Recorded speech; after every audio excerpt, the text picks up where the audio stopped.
anywhere, he will be arrested again because he's a fraud. Oh, really? He was arrested in an FIR. Ask him if he was not. What about No permission letter has received. This guy is a fraud. Tuni May ni sim som ni langa kumsani som ni langi 25th May 2022 ni khua Dr. Mak Thangmang hokip thu hi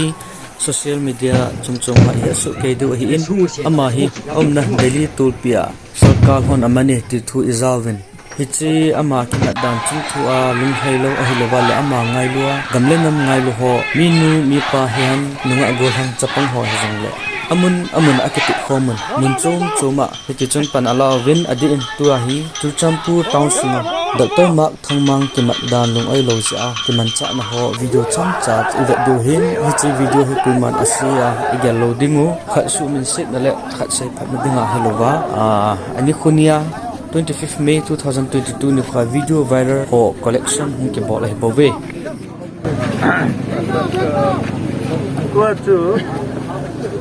Visito espito ke tiwana reinforcement and song thelo di wa ke se na hung lo di ta cha reinforcement to jo idimano chu biham na idimano chu le khai ji ni pelo de na sin wa kasi na to sa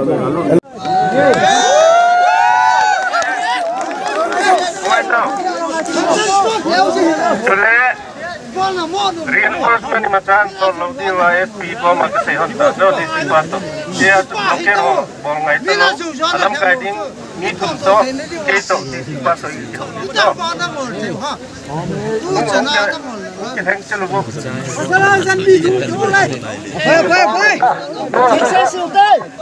si ko mang ka chi na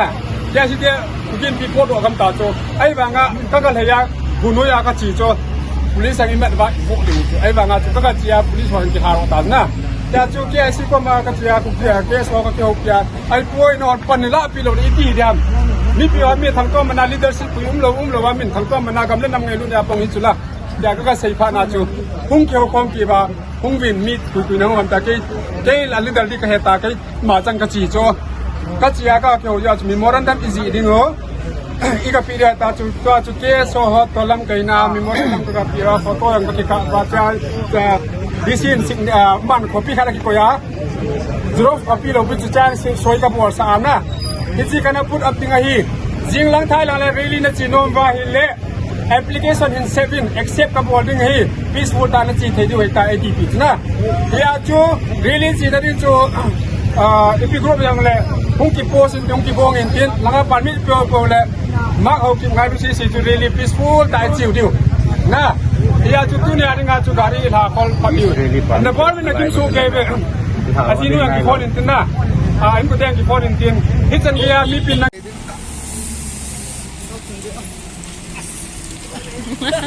kitchen pha sota kitele singka pungko dana ke panani ha lang pungthum punglilan chan buina amjowin sakar mla hu paulin lal ho kimin Mipi ho chale hichi ni pa kitna ailo te su form na alam kai ho atho limpi to phanin lamlin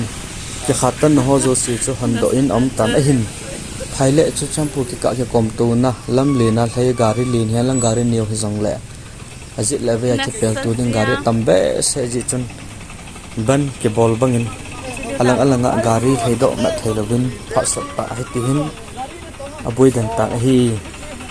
hicha ku na hedo thai kha chu hi le ku ki cha te la dingin mi ko hi jong le panmun le hian lam panmun ne hi jong le hiti hin so kalim nat na nei han lang hi jong le mi pi hi ti be se hin pan ala din ta sanom pu in Dr. Mak Thangmang hin ama chang phe chom ding le a hi lowa le ipham sum le pai ding jing hilowa ku ki cha te le agam le go chele chondan khandan ho ngai lu mi a hi ja hi mi pin atasana mi pin hi bang siloma hi anu thup hi tejin ti hi din chat aumin tunya ding video he chan heng ngata hote